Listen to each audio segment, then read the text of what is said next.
300 school-age girls in Nigeria has horrified the world.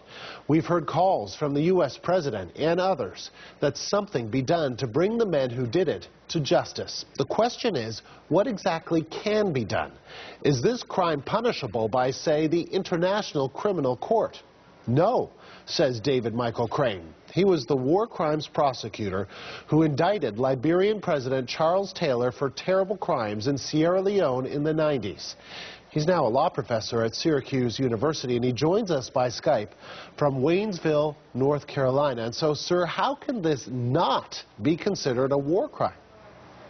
Well, again, we don't have a conflict, and when one doesn't have an internal or international armed conflict, the concept of war crime falls out.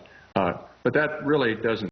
At this point in time, the international community is beginning to realize that something terrible has happened and is putting quiet pressure on the Nigerian government to use their domestic law to deal with these individuals. And it's our understanding that they're doing so. And are you confident that they will use this domestic law effectively to deal with the men who kidnapped these girls? Well, one certainly would think that they would.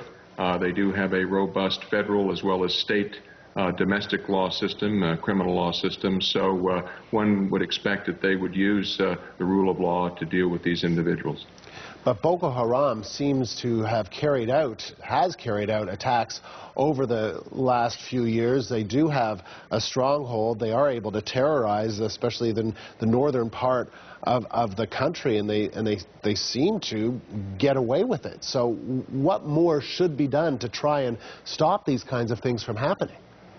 Well, again, we sense a weakness within the federal Nigerian governmental system. Of course, as your listeners probably know, the northern part of Nigeria, which these acts have taken place, is largely Muslim. And then we have, of course, the Christian South. And there's some tensions there and have been tensions there for decades.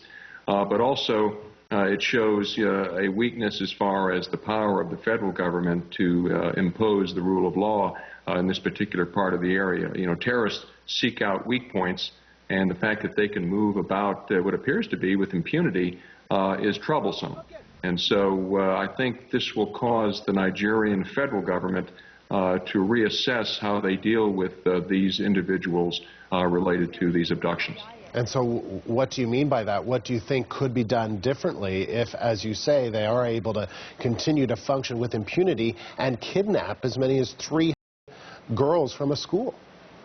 Well, again, bolster local domestic police capabilities and, if need be, move the federal Nigerian military into the area to begin to take control. And what do you think about the West and U.S. help in particular? Is that something, we know that Nigeria has been reluctant to ask for assistance from the outside, but do you think that is an important step in all of this and trying to stop Boko Haram from doing things like this?